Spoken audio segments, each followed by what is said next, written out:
غير المغضوب عليهم ولا الضالين.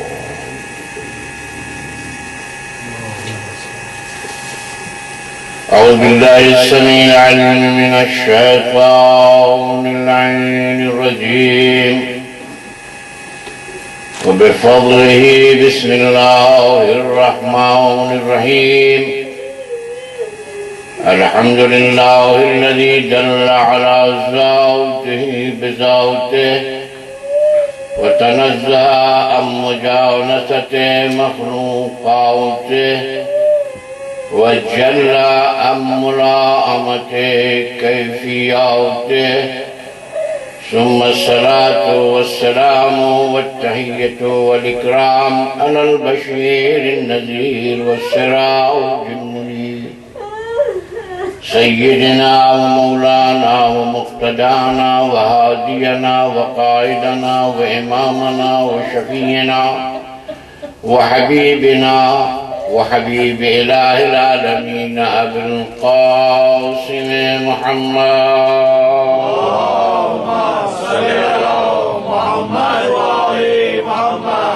وعلى آله الطيبين الطاهرين المعصومين الهداة المهديين، مصباح الهدى وسفينة النجاة، قرة الله الوسطى الذين انفساهم لهم، ألا وهم أهل بيت نبيكم الذين أظهر الله عنهم الرجس وطهرهم تطهيرا.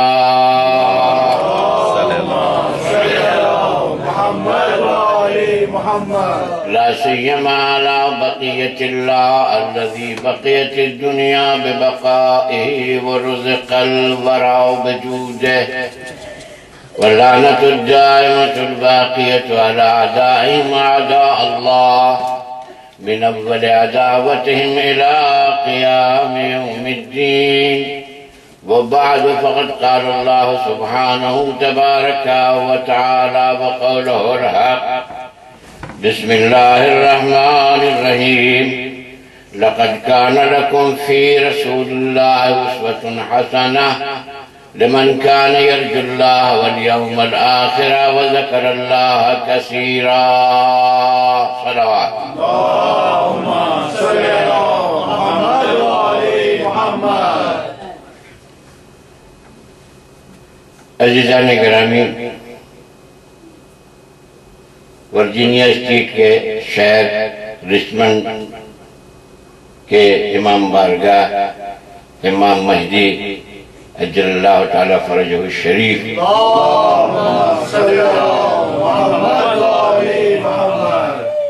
میں سن 1433 ہجری کے محرم کا آغاز ہو چکا ہے. آج پہلی مجلس ہے اور زندگی میں پہلی بار اس حقیر کو آپ جیسے مومن کے سامنے آل محمد کا تذکرہ اور ان کے فضائل قرآن کی روشنی میں بیان کرنے کا موقع مل رہا ہے. اگر آل محمد کی طرف سے نعمتوں کی بارش ہوگی تو صاحبان ایمان کا قافلہ روز بروز بڑھتا رہے گا اور جناب سیدہ کی خدمت میں ہم پوری تیاری کے ساتھ روز عاشوراء تعزیت پیش کریں گے. تو ایک درود بھیجے بر محمد و آل محمد.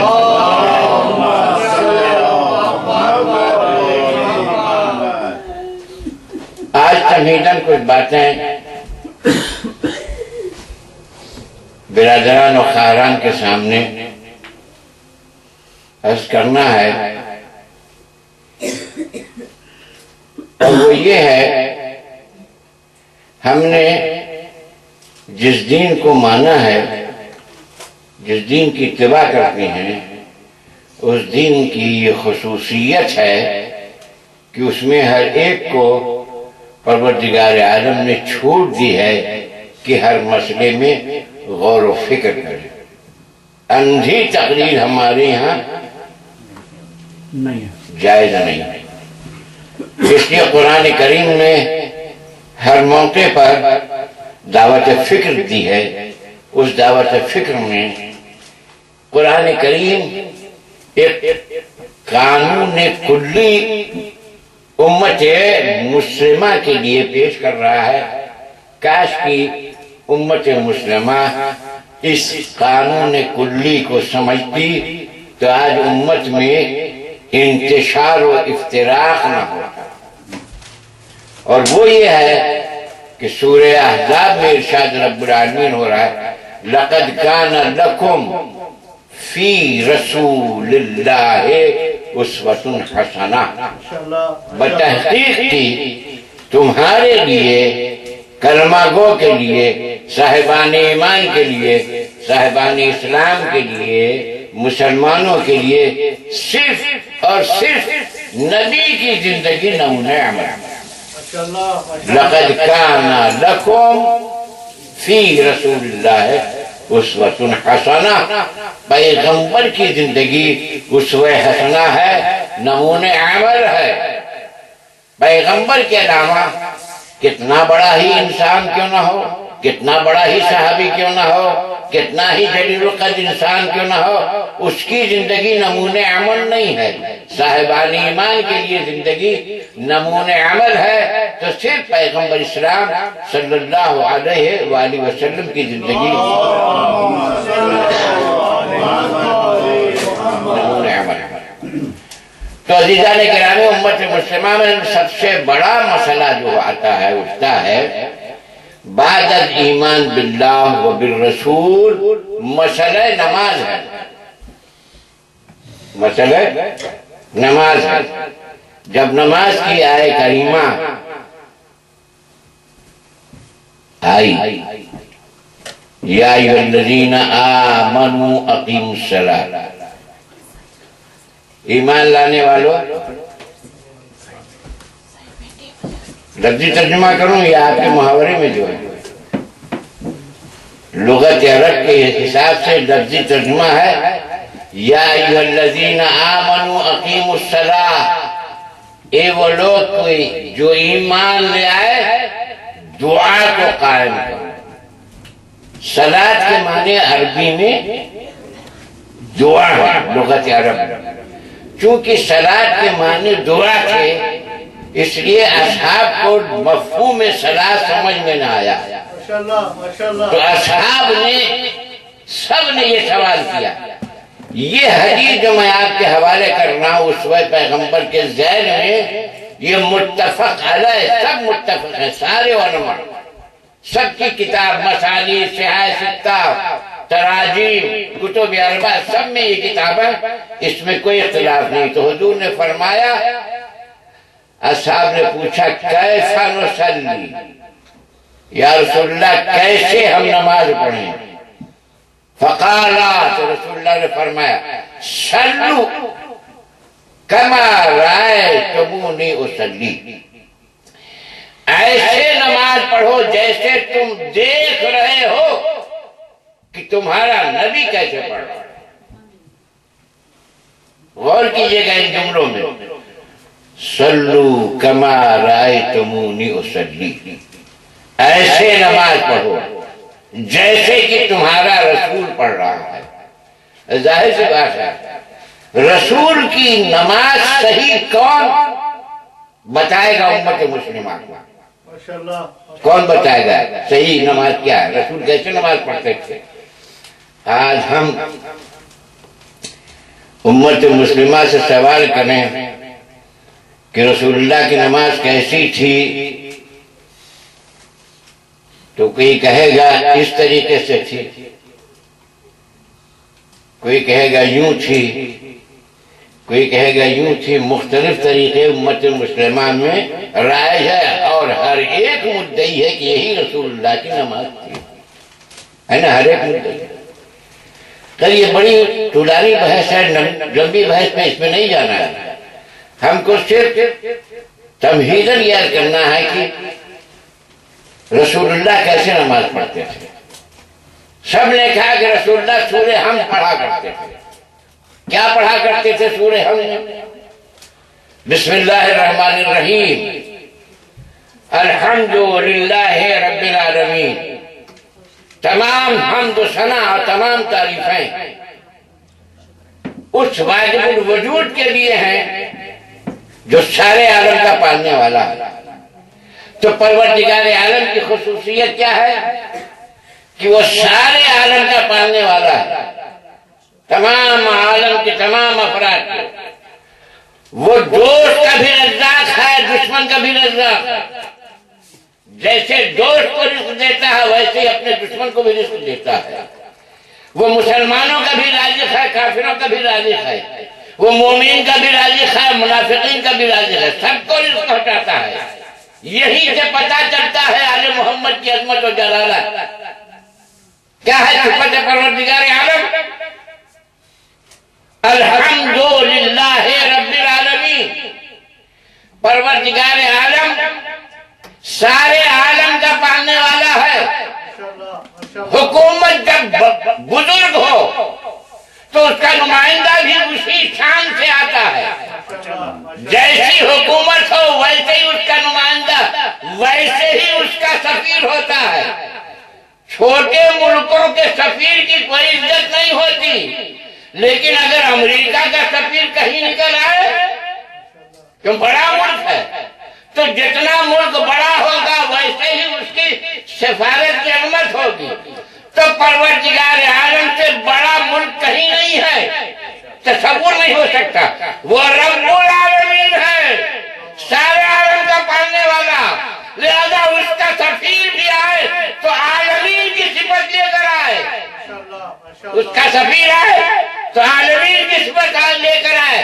لہذا پروردگار عالم نے اپنے سفیر خاص کو جب دنیا میں بھیجا تو یہ کہہ کر نہیں بھیجا کہ میں اسے مکے والوں کے لیے رحمت بنا کر بھیج رہا ہوں، اسے مدینے والوں کے لیے رحمت بنا کر بھیج رہا ہوں، اسے 1400 سال پہلے والے انسانوں کے لیے رحمت بنا کر بھیج رہا ہوں، بلکہ ارشاد ہوا وَمَا أَرْسَلْنَاكَ إِلَّا رَحْمَةً لِّلْعَالَمِينَ۔ صلوات بجائے محمد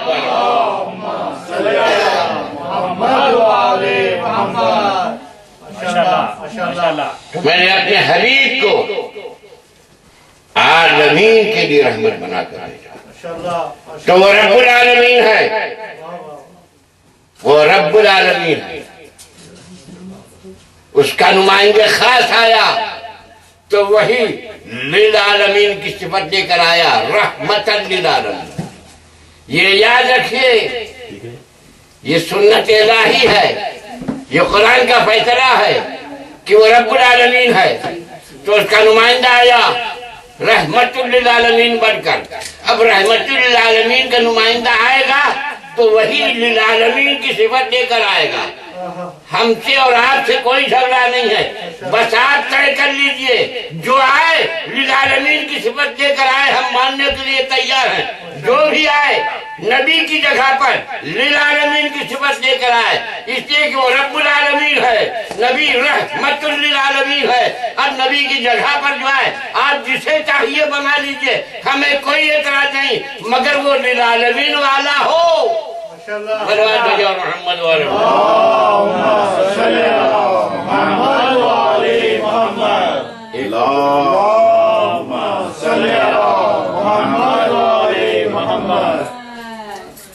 تو وہ للعالمین والا ہو۔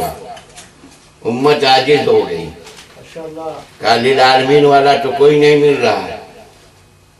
ہم نے کہا آپ کو نہیں مل رہا ہے تو آئیے قرآن میں تلاش کیجیے، اس لیے کہ قرآن نے فیصلہ کیا ہے کہ وہ رب العالمین ہے۔ آپ لوگوں کا فیصلہ ہے یہ ہمارا خدا ہے، توجہ چاہتا ہوں۔ مسلمانوں کا فیصلہ یہ ہے، جب آپس میں گفتگو کرتے ہیں تو کیا کہتے ہیں؟ یہ ہمارا خدا ہے، یہ ہندوؤں کا خدا نہیں ہے۔ توجہ چاہتا ہوں، قرآن نے ایسا نہیں کہا، رب العالمین، سارے عالم کا پالنے والا۔ تو قرآن جب پہچانوا رہا ہے قدرت کو تو کہتا ہے رب العالمین، سارے عالم کا خدا ہے۔ اب قرآن جب نمائندہ خاص الہی کا تعارف کراتا ہے تو کہتا ہے وَمَا أَرْسَلْنَاكَ إِلَّا رَحْمَةً لِلْعَالَمِينَ، سارے عالم کے لیے وجود مقدس خاتم الانبیاء رحمت، سارے عالم کے لیے۔ اور پھر قرآن سے پوچھو کہ کون ہے للعالمین، تو قرآن ارشاد کر رہا ہے ان اول بیت وضع للناس للذی ببکۃ مبارکا وہدی للعالمین۔ صلوات بھیجے محمد۔ اللہم صلی علی محمد وعلی محمد۔ ان اول بیت وضع للناس، سب سے پہلا گھر جو انسانوں کی ہدایت کے لیے بنایا گیا وہ سرزمین بکہ پر بنایا گیا۔ بکہ پرانے زمانے میں مکہ کا نام تھا۔ وہ گھر بابرکت ہے، مبارکاً وہدی للعالمین، وہ گھر بابرکت ہے اور سارے عالم کے لیے مرکز ہدایت ہے۔ ماشاءاللہ ماشاءاللہ۔ خانہ خدا کو قدرت نے کہا مرکز ہدایت ہے۔ سوال یہ پیدا ہوتا ہے خانہ خدا نے کتنوں کی ہدایت کی؟ تھوڑا سا یہ ایک علمی گفتگو ہے، ماشاءاللہ اہل بیت تک پہنچنے کے لیے ایک باواز بلند درود بھیجو۔ اللہم صلی علی محمد وعلی محمد۔ تو اگر ہم خانہ کعبہ کی ہدایت کو تلاش کریں تو کیا ہمیں خانہ کعبہ ہادی نظر آتا ہے؟ ہدایت کے دو طریقے ہیں، بلکہ تین طریقہ ہے۔ ایک ہدایت اراءۃ الطریق، راستہ بتانا، پتہ بتانا، اس کو ہدایت کہتے ہیں۔ دوسرا ایصال الی المطلوب، منزل مقصود تک پہنچانا۔ کہ ہدایت کے دو طریقے ہیں۔ ایک طریقہ ہے ہدایت بمعنی ارتقاء۔ ارتقاء، ارتقاء کیا ہے؟ حیوان سے انسان بن جانا، انسان سے فرشتہ بن جانا، یہ ارتقاء ہے۔ تو ہدایت کے تین مفہوم ہیں، ایک راستہ دکھانا، ایک منزل مقصود تک پہنچانا، اور ایک ارتقاء۔ تینوں مفہوم میں آیات ہیں قرآن کریم میں۔ ہمارے برادران اسلامی کو یہاں دھوکہ ہو گیا، اور وہ آیہ کریمہ، ایک آیہ کریمہ ہے جو کہتے ہیں کہ یہ جناب ابو طالب کے عدم ایمان پر دلالت کرتے ہیں۔ ماشاءاللہ۔ وہ کہتے ہیں، ہم نے پوچھا وہ کیا ہے؟ کہتے ہیں پروردگار عالم نے فرمایا لا تہدی من احببت ولکن اللہ یہدی من یشاء۔ کہ میرے حبیب آپ اس کی ہدایت نہیں کر سکتے جس کو آپ ہدایت کرنا چاہتے ہیں۔ کہ میرے حبیب آپ اس کی ہدایت نہیں کر سکتے جس کی آپ ہدایت کرنا چاہتے ہیں، ہم چاہیں تو کر سکتے ہیں۔ قدرت کہہ رہی ہے۔ ہمارے برادران اسلامی اس بات کو بھول گئے کہ محمد و آل محمد کی شان میں یہ آیت نازل ہوئی ہے کیا؟ وَمَا تَشَاءُونَ إِلَّا أَن يَشَاءَ اللَّهُ۔ یہ تو وہی چاہتے ہیں جو خدا چاہتا ہے۔ آپ کہتے ہیں کہ پیغمبر اسلام کے سلسلے میں یہ ہے کہ پیغمبر اپنے کسی کو چاہنے والے کی ہدایت کرنا چاہتے ہیں پیغمبر، اور خدا کہہ رہا ہے آپ اس کی ہدایت نہیں کر سکتے جس کو آپ چاہتے ہیں ہدایت کرنا۔ پھر خدا ایک جگہ کہتا ہے یہ تو وہی چاہتے ہیں جو میں چاہتا ہوں۔ ماشاءاللہ۔ لیکن متضاد باتیں ہوگی نا قرآن میں، مگر متضاد نہیں ہے۔ نبی کا کام ہے ہدایت کرنا، توجہ چاہتا ہے۔ ماشاءاللہ۔ ان لوگوں نے یہ کہا کہ یہ جناب ابو طالب کے سلسلے میں ہے کہ ابو طالب کو پیغمبر کلمہ پڑھوانا چاہتے تھے، ابو طالب نے کلمہ نہیں پڑھایا، نہیں پڑھا، اسی سلسلے میں ہے۔ تو صرف ابو طالب کی کیوں بات کرتے ہیں؟ ابو طالب کی بات صرف تنہا کیوں کرتے ہیں؟ ساری امت مسلمہ کی پیغمبر ہدایت کرنے آیا تھا، ماشاءاللہ سارے بشر کی ہدایت کے لیے پیغمبر آیا تھا۔ تو پیغمبر کا کام ہے ہدایت کرنا۔ جب پیغمبر کا کام ہے ہدایت کرنا تو قدرت کیسے کہہ رہی ہے کہ آپ ہدایت نہیں کر سکتے؟ تو معلوم ہوا کہ دو طریقہ ہے ہدایت کا، اراحت طریق، راستہ دکھانا، ایصال المطلوب، منزل تک پہنچانا۔ میں یہاں آیا، مجھے اس امام بارگاہ تک آنے کا سلیقہ نہیں تھا۔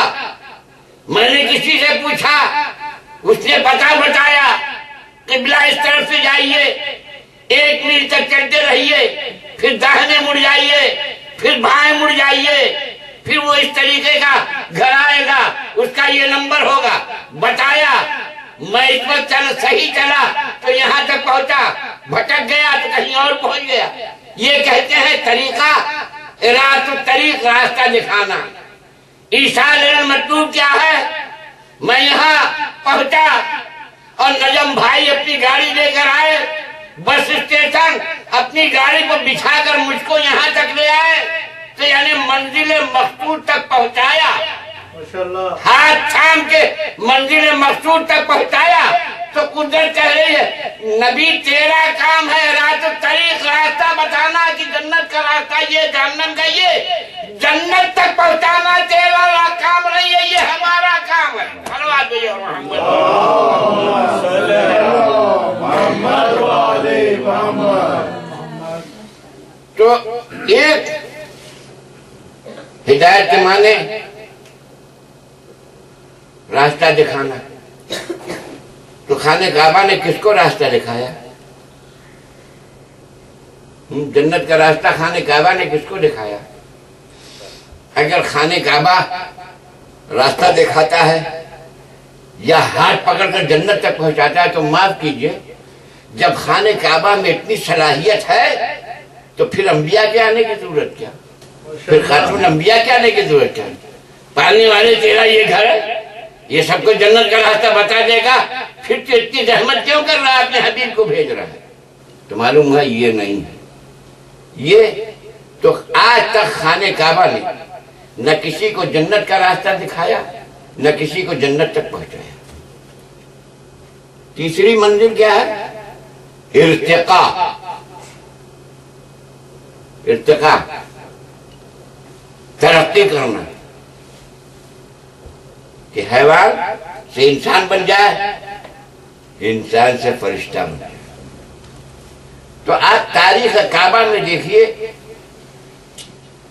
کیا کبھی کعبہ میں ایسا معجزہ ہوا ہے کہ حیوان آئے تو انسان بن جائے، انسان آئے تو فرشتہ بن جائے؟ نہیں، ایسا نہیں ہوا۔ لیکن جب ہم تاریخ میں دیکھتے ہیں کہ اس کا الٹا ہوا۔ امام زین العابدین علیہ افضل الصلاۃ والسلام جب حج کرنے آئے ابو بصیر کے ساتھ جب حج کرنے آئے تو ابو بصیر نے کہا فرزند رسول مبارک ہو، آپ کے نانا کا دین اتنا وسیع ہو گیا کہ لاکھوں انسان حج کرنے کے لیے آئے، طواف کرنے،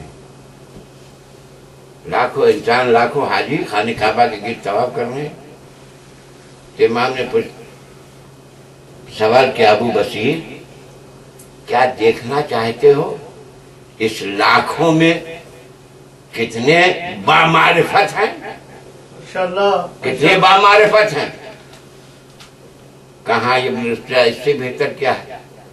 امام زین العابدین علیہ السلام نے فرمایا ابو بصیر ان حاجیوں کو میری 2 انگلیوں کے درمیان سے دیکھو۔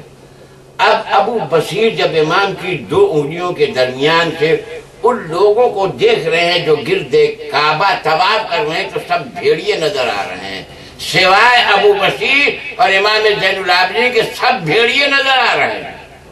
کیا ہے یہ ارتقاء ہے؟ خانے کعبہ میں جانے سے پہلے یہ انسان سے وہاں پہنچے تو بھیڑیے نظر آنے لگے، تو معلوم ہوا کہ خانے کعبہ نہ ہدایت ارتقائی کی منزل رکھتا ہے، نہ ارادت الطریق کی منزل رکھتا ہے، نہ ایصال المطلوب کی منزل رکھتا ہے۔ جب یہ نہیں رکھتا تو پھر کیسے یہ کہا گیا؟ قرآن کیوں بتا؟ معمہ ہو گیا، حل نہیں ہو رہا ہے۔ صلوات جار محمد والو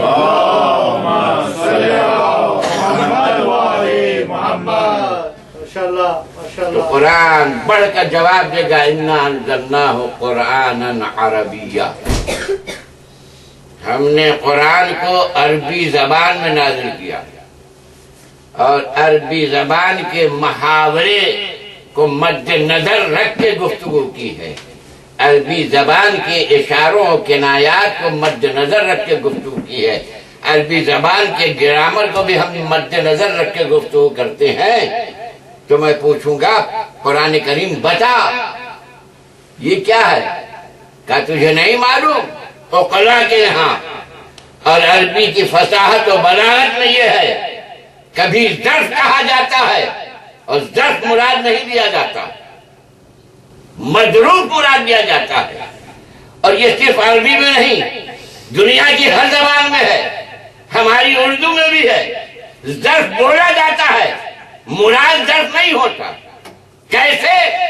ہم بہت دور پیادہ پیدل چلے آ رہے ہیں گرمی کے زمانے، آپ کے دولت تدے پر حاضر ہوئے، جب قربان کیا، ہم نے کہا پیاس بہت لگی ہے، پانی پلائیے، آپ نے ایک گلاس پلایا، ہم نے کہا اور پلائیے، اور پلایا، ہم نے کہا اور لائیے، بھائی 2 گلاس پی گئے، 2 گلاس پی گئے۔ کہا جاتا ہے نا کوئی گلاس نہیں پیتا۔ بہت سی مثالیں ہیں، یہ دریا بہ رہا ہے، یہ روڈ جا رہا ہے، یہ پرنالہ بہ رہا ہے، تو پرنالہ اپنی جگہ پر، پرنالہ نہیں بہتا، دریا اپنی جگہ پر ہے، روڈ اپنی جگہ پر ہے، دریا کے اندر سے پانی بہتا ہے اور کہا جاتا ہے دریا بہ رہا ہے، پرنالہ نہیں بہتا۔ پرنالہ کے ذریعے سے بارش کا پانی بہتا ہے تو بارش کا پانی بہتا ہے، کہا جاتا ہے پرنالہ بہ رہا ہے۔ گلاس نہیں پیا جاتا، گلاس کے اندر جو پانی ہے وہ پیا جاتا ہے۔ پلیٹ کوئی نہیں کھاتا، مگر محاورے میں کہا جاتا ہے آپ کتنی پلیٹیں کھا گئے، تو کوئی پلیٹ نہیں کھاتا، پلیٹ کے اندر جو بریانی ہے وہ کھائی جاتی ہے، تو بریانی کھائی گئی، محاورے میں پلیٹ کہا گا۔ کہاں ہے؟ کہیں ایسا تو نہیں ہے کہ قدرت نے یہی محاورہ استعمال کیا ہو، ظرف کہا ہو، مضروب مراد ہو، یعنی خانہ کعبہ مرکز ہدایت نہیں ہے، مضروب کعبہ مولا علی بن ابی طالب مرکز ہدایت ہے۔ محمد والے محمد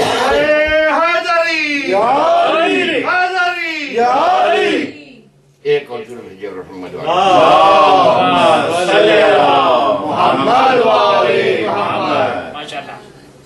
علم کلام کا ایک مسئلہ ذہن میں آ گیا، الحمدللہ رب العالمین کے ذیل ہے۔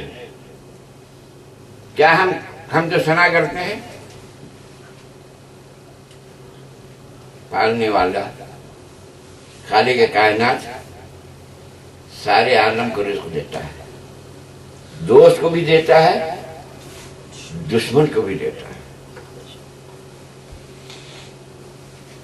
جناب موسیٰ نے یہ فیاضی پروردگار عالم کی دیکھی، تو جناب موسیٰ نے مناجات میں سوال کیا پالنے والے تو اس کو بھی رزق دے رہا ہے جو تیرے مقابل میں کھڑا ہو گیا فرعون کو، اور ایسے اس طرح سے کھڑا ہو گیا، وہ کہتا ہے انا ربکم الاعلی، میں تمہارا، مصر میں کہہ رہا میں تمہارا سب سے بڑا خدا ہوں۔ تیری خدائی کا مقابلہ کرنے کھڑا ہو گیا پالنے والے، تو اسے بھی رزق دیتا ہے۔ جناب موسیٰ نے سوال کیا، کہاں ہاں موسیٰ دیتا تو ہوں، کہا پالنے والے تیرے قبضے قدرت میں موت بھی ہے، حیات بھی ہے، ملک الموت کو بھیج دے، فرعون کا خاتمہ کر دے، قصہ تمام ہو جائے گا، اب تیرا مقابلہ کرنے والا اس دنیا میں کوئی نہ رہے گا۔ کہا موسیٰ تم نے سوال تو کیا مگر انصاف والی بات نہیں کی۔ موسیٰ نے پوچھا پروردگار عالم انصاف کیا ہے؟ کہا انصاف یہ ہے جس کا جو فریضہ ہے وہ اپنا فریضہ انجام دے۔ کہا پڑھنے والے اور بیان فرما۔ کہا رب کا فریضہ ہے ربوبیت، بندے کا فریضہ ہے بندگی۔ اے موسیٰ اگر بندہ بندگی سے ہٹ جائے تو کیا رب ربوبیت سے ہٹ جائے؟ صلوات بھیجو محمد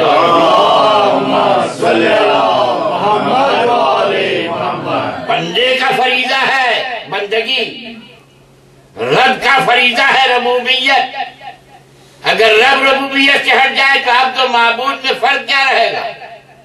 اس لیے رب اپنی ربوبیت اپنا فریضہ انجام دے رہا ہے۔ یہ مسئلہ اگر سمجھ میں آ گیا ہو تو ولایت علی ابن ابی طالب کا مسئلہ بھی آسانی سے سمجھ میں آ جائے گا۔ صلوات بھیجے اور محمد۔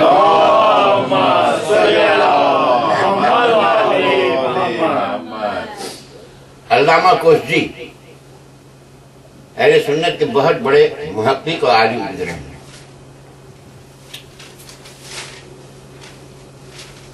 علامہ حبلی علیہ الرحمہ کی ایک کتاب ہے علم کلام کی، جس میں بحث کی جاتی ہے وجود باری تعالیٰ، اسماء باری تعالیٰ، صفات باری تعالیٰ اور نبوت اور امامت پر بحث کی جاتی ہے۔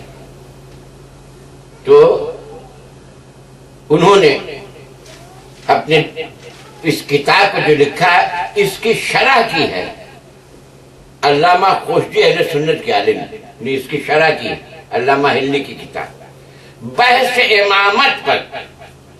علامہ کوشجی یہ فرماتے ہیں کہ علامہ حلی یہ تحریر کرتے ہیں کہ حضرت علی نے بیعت نہیں کی، میں نہیں مانتا، میں مانتا ہوں کہ علی نے بیعت کی، اور اس کی دلیل وہ دیتے ہیں کہ دلیل یہ ہے کہ خطبہ شقشقیہ نہج البلاغہ میں بھی میری دلیل کی تائید ہے کہ علی نے ان لوگوں کی ہر وقت مدد فرمائی، جن کے متعلق آپ کہتے ہیں کہ علی نے ان کی بیعت نہیں کی، علی نے ان کی مدد فرمائی، اور مدد فرمانا دلیل ہے اس بات کا کہ علی ان سے راضی ہیں، اور راضی ہونا دلیل ہے کہ بیعت کی۔ اس طریقے سے تو کسی کی مدد کرنا رضا کی دلیل ہے۔ اگر مدد کی ہے تو اس کا مطلب علی راضی ہیں۔ علامہ کوشجی اگر فلسفہ یہی ہے تو مجھے بتاؤ، اگر مدد کرنا دلیل رضا ہے تو اللہ تو فرعون کی بھی مدد کر رہا ہے۔ اللہ فرعون کو رزق دے کر بتا رہا ہے اگر وہ راضی نہیں ہے تو رزق کیوں دے رہا ہے؟ تو رزق دینے سے آپ یہ نتیجہ نکالنے کی وہ راضی ہے، تو جب راضی ہے تو فرعون کو لکھے رضی اللہ عنہ۔ ہو سکتا ہے نہیں؟ تو دلیل رضا نہیں، یہ کیا ہے؟ یہ دلیل نہیں ہے۔ وہ پروردگار نے جناب موسیٰ کے یہاں فیصلہ کر دیا، بندے کا کام ہے بندگی کرنا اور رب کا کام ہے ربوبیت کرنا۔ بندہ بندگی سے ہٹ جائے تو رب ربوبیت سے نہیں ہٹتا۔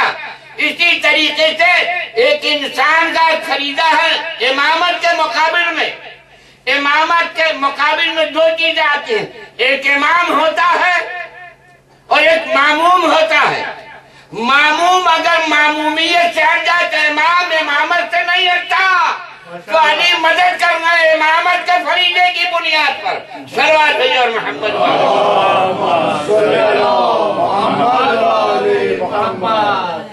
ماشاءاللہ۔ ایک اور درود بھیجو اللهم صل على محمد وآل محمد. الحمدللہ رب العالمین. ماشاءاللہ ماشاءاللہ. اچھا ہم نماز پڑھتے ہیں تو کیا کہتے ہیں؟ ہر نمازی بولے گا الحمدللہ رب العالمین. ماشاءاللہ. ہم نماز پڑھتے تو یہی نہ کہتے ہیں. حضور جب نماز پڑھتے تھے تو کیا پڑھتے تھے؟ الحمدللہ رب العالمین. آپ کے مولا ہمارے آقا امیر المومنین جب نماز پڑھتے تھے تو کیا کہتے تھے؟ الحمدللہ رب العالمین. میری نماز، حضور کی نماز، مولا کی نماز، سب کہہ رہے ہیں الحمدللہ رب العالمین، تو کیا سب برابر ہے؟ ماشاءاللہ ماشاءاللہ. سبحان اللہ. اس کو بھی دیکھیے کہ اسی الحمدللہ رب العالمین میں مولا کی فضیلت قابلہ ہے. درود بھیجو محمد. اللهم صل على محمد وآل محمد. ہر مسلمان نماز پڑھتا ہے. ایک دہقان، کسان، زراعت کرنے والا، کھیتی باڑی کرنے والا نماز پڑھتا ہے، اور ایک عالم دین نماز پڑھتا ہے، ایک سائنسداں نماز پڑھتا ہے. تو سائنسداں کی نماز اور کھیتی باڑی والی کی نماز برابر ہوگی؟ نہیں. میں عرض کر رہا ہوں کیوں نہیں برابر ہوگی؟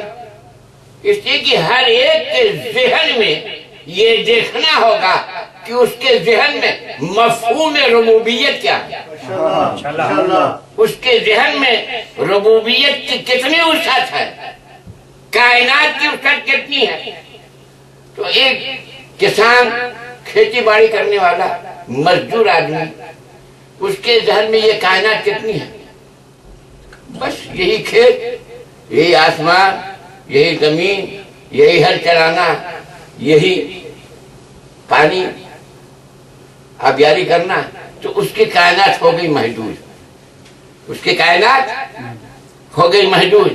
جب کائنات محدود ہو گئی تو اس کے ہاں تصور ہے اور ربوبیت بھی محدود ہوا. اتنی چھوٹی کائنات کا پالنے والا. لیکن ایک سائنسداں جب نماز پڑھے گا، وہ بھی ناسا کا سائنسداں ہو، وہ جب نماز پڑھے گا تو اس کی ہاں تصور کائنات کیا ہے؟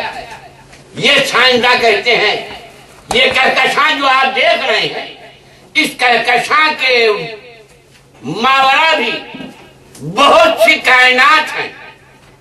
آج کی سائنس یہ کہتی ہے اس کہکشاں کے ماورا بہت سے عالم ہیں.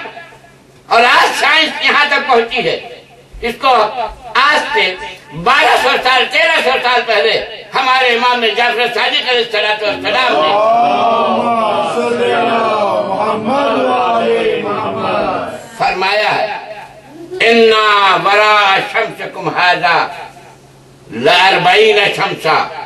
یہ سورج جو تم دیکھ رہے ہو، اس کے ماورا ایسے ہی 40 سورج اور ہیں جہاں ہر ایک شمسی نظام علیحدہ علیحدہ کار فرما ہے.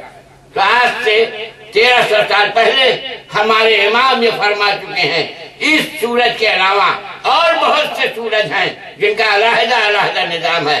آج سائنس یہاں پہنچی ہے کہ یہ کہکشاں کے ماورا اور بھی بہت سی کہکشائیں ہیں، اور ہر کہکشاں میں ایک علیحدہ علیحدہ نظام شمسی ہے جو کار فرما ہے بحکم پروردگار عالم.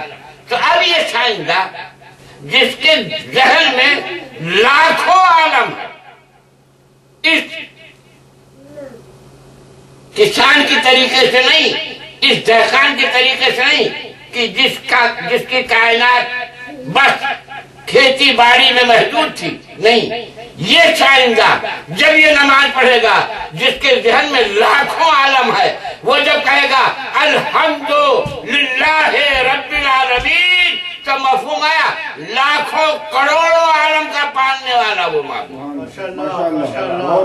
جب وہ کہے گا تو ظاہر سی بات ہے اس کسان کی نماز کے مقابل میں اس کی نماز وزنی ہوگی.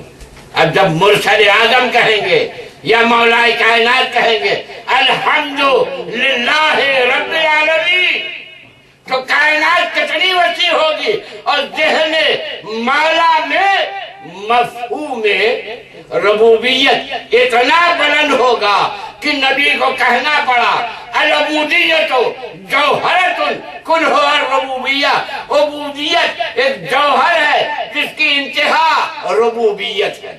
صلوات بھیجئے محمد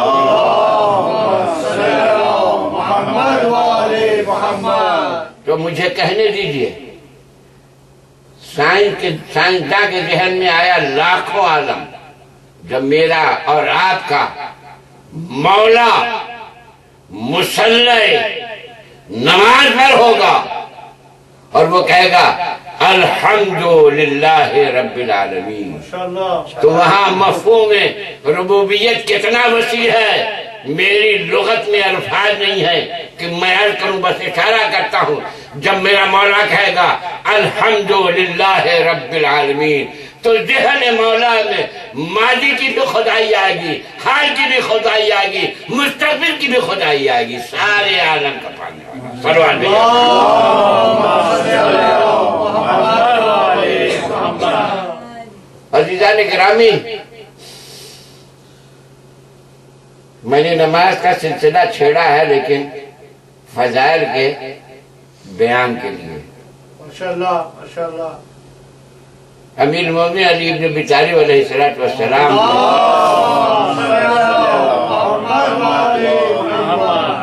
ایک سرحد کھینچ دی ہے، حق و باطل کی ایک سرحد کھینچ دی ہے جنگ صفین میں۔ لیلۃ الحریر میں گھمسان کی جنگ ہو رہی ہے، رات و دن جنگ رکی نہیں، رات کو بھی جنگ ہو رہی ہے، ورنہ مغرب کے وقت رک جاتی تھی۔ گھمسان کی جنگ ہو رہی ہے صفین میں، اور حضرت علی علیہ السلام نے اثناء جنگ عبادت الہی کے لیے، نماز کے لیے معرکہ کارزار جنگ میں مسلح بچھا دیا۔ ابن عباس آگے بڑھے، کہ سید مولا ھذا وقت الحرب لیس بوقت الصلاۃ، مولا آقا یہ تو جنگ کا وقت ہے، نماز کا وقت نہیں ہے۔ کہا ابن عباس ہماری جنگ اسی نماز کے لیے ہے۔ آپ نے غور کیا مولا کیا کہہ رہے ہیں؟ ابن عباس ہماری جنگ اسی نماز کے لیے ہے، گویا کہ مولا نے فیصلہ کر دیا میرا مد مقابل جو ہے وہ بے نمازی ہے، میرا مد مقابل بے نمازی ہے۔ حد فاصل کھائی دیا، بتا دیا اگر آل محمد کسی سے جنگ کرے تو سمجھ لینا وہ نمازی نہیں ہے، وہ نمازی نہیں ہے، یہ حد فاصل ہے۔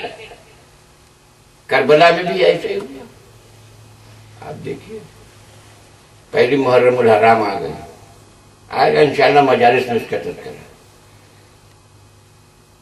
باقیات الصالحات معصومین میں امام حسین کا وجود عالی مقام تھا، جس پر حیات اتنی تنگ کی گئی،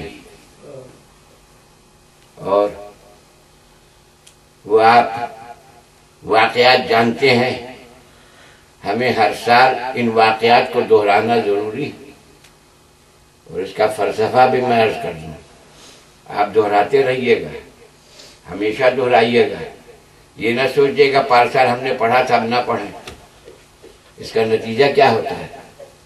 اس کا نتیجہ یہ ہوتا ہے کہ کربلا جب ہر سال منائی جاتی ہے تو کسی دشمن آل محمد میں کربلا کے انکار کی جرات نہیں ہوتی۔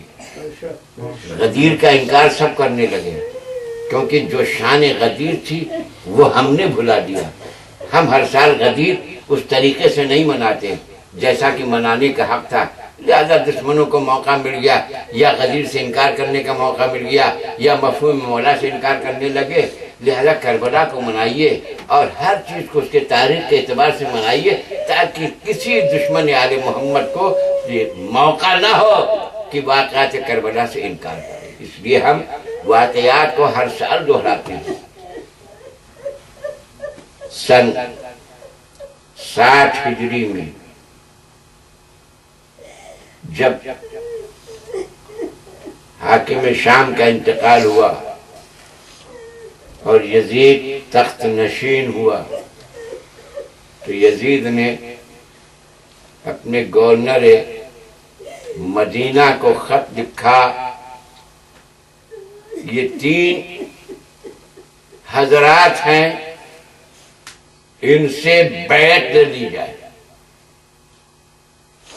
ایک عبداللہ ابن عمر، ایک عبد الرحمن ابن ابی بکر، ایک امام حسین ابن علی ابن ابی طالب۔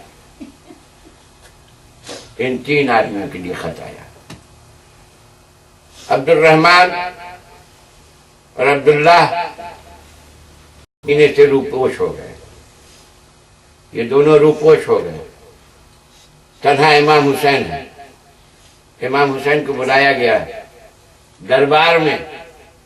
امام حسین جب جانے لگے تو عجیب اہتمام کیا امام نے، بنی ہاشم، نوجوانوں نے بنی ہاشم کو ساتھ لیا۔ جناب زینب علیہ مقام نے دیکھا کہ بھیا آج بھیا کا یہ انداز ہے کہ عباس کو بھی ساتھ لے کے جا رہے ہیں، محمد ابن حنفیہ کو بھی ساتھ لے کے جا رہے ہیں، علی اکبر بھی ساتھ جا رہے ہیں، 18 جوانان بنی ہاشم کو ساتھ لے کر جا رہے ہیں۔ کہا بھیا ماں جائے کہاں کا ارادہ ہے؟ کہا حاکم وقت نے بلایا ہے۔ بہن حاکم وقت نے بلایا ہے، میں جانتا ہوں کس لیے بلایا ہے۔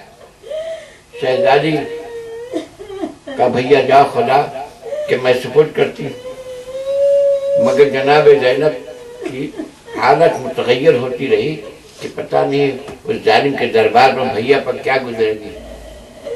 تو امام عالی مقام حضرت عباس کو ساتھ لے کر گئے تھے اور کہا تھا بھیا عباس تم دروازے پہ کھڑے رہنا، جب میری آواز بلند ہو تب اندر آنا۔ امام حسین کو اندر بلایا گیا، امام حسین گئے، ولید نے یزید کا خط پڑھا، اس کا باپ گزر گیا، شام والوں نے یزید کی بیعت کر لی ہے۔ فرزند رسول یہ یزید کا مطالبہ ہے کہ آپ یزید کی بیعت کریں۔ امام نے فرمایا ولید تجھے معلوم ہے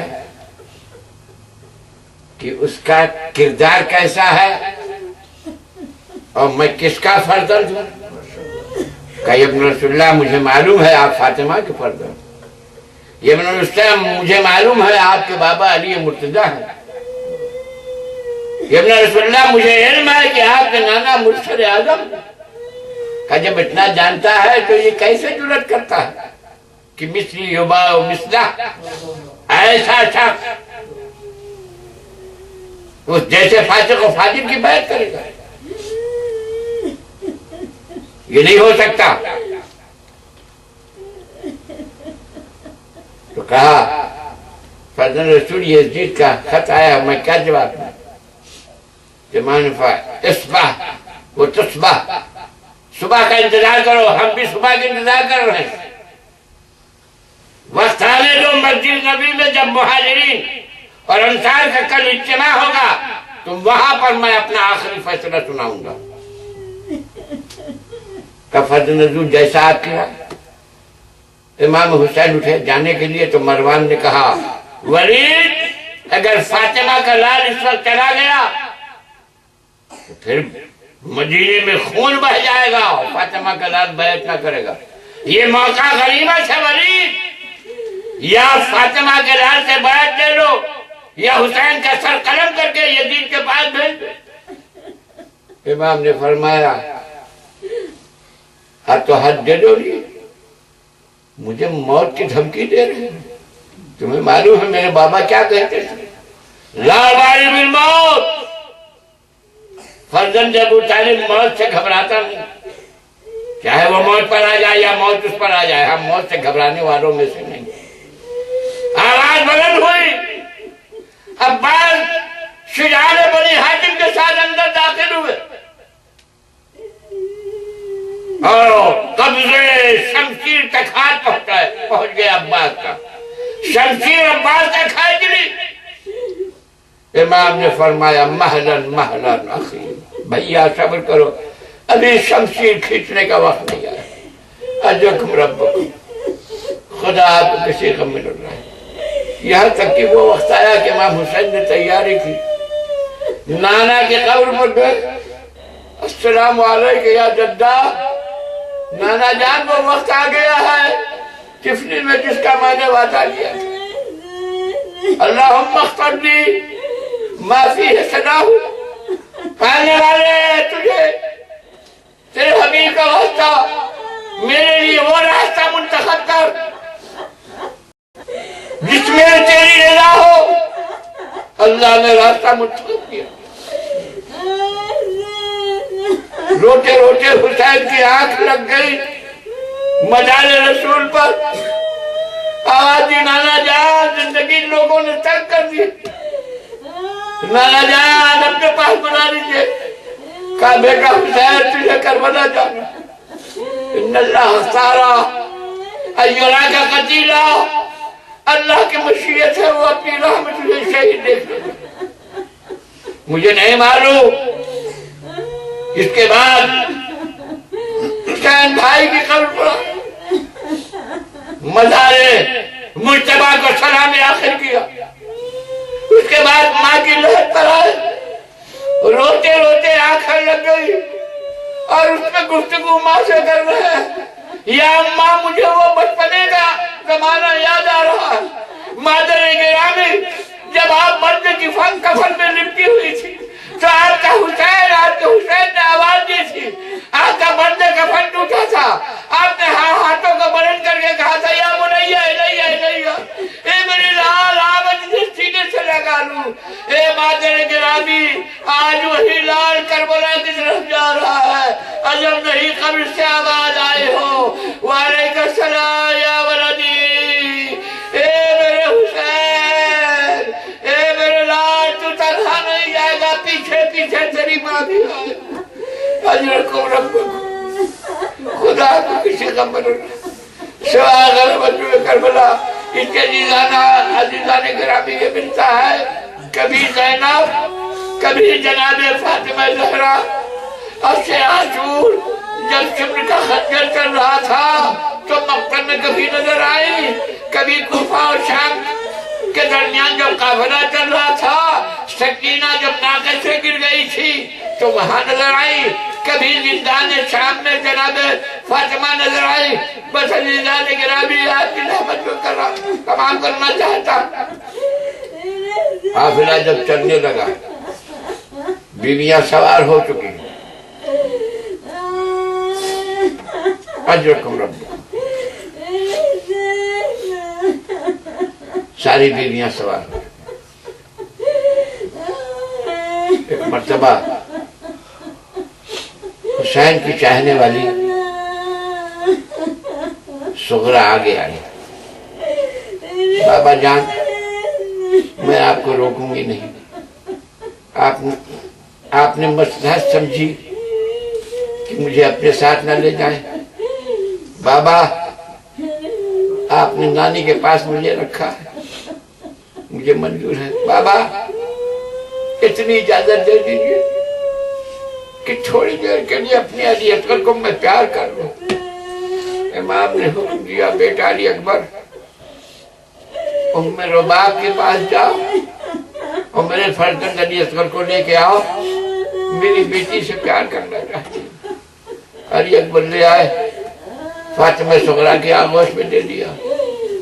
فاطمہ صغرا نے پیار کیا، کیا کیا بھائی بہن میں گفتگو ہوئی، ارباب مقاتل نے نہیں لکھا، مگر اشاروں میں ارباب مقاتل کچھ گئے۔ کافی جب دیر ہو چکی تو امام نے فرمایا، بیٹا علی اکبر اپنے بھائی علی اصغر کو اپنی بہن فاطمہ سے واپس لے آؤ، قافلے کے جانے میں تاخیر ہو رہی ہے۔ علی اکبر گئے، بہن ہم آپ پر قربان، علی اصغر کو میرے حوالے کر دو، بابا نے طلب کیا۔ کہا بھیا علی اصغر اگر خود سے آپ کی آغوش میں چلا جائے تو مجھے کوئی اعتراض نہیں ہے۔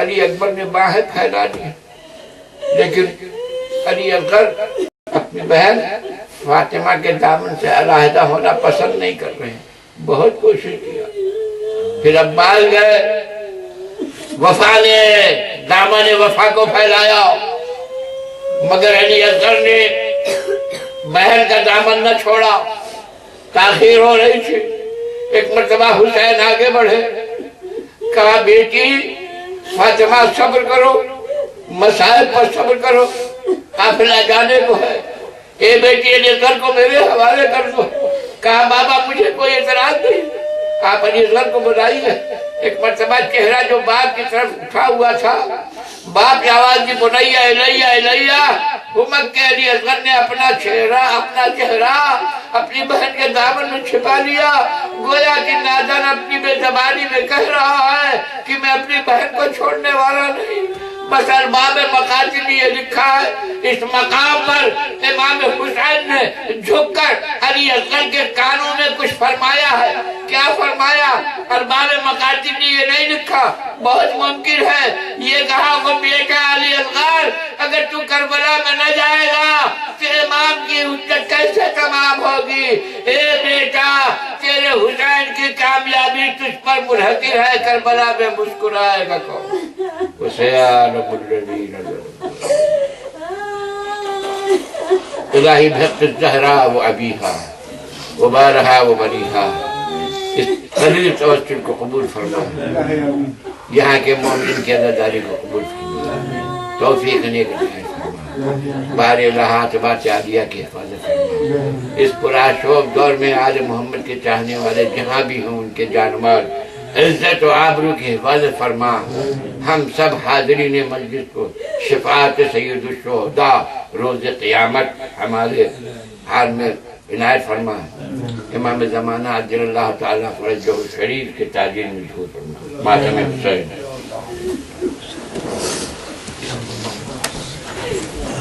یا حسین یا حسین یا حسین یا حسین یا حسین یا حسین یا حسین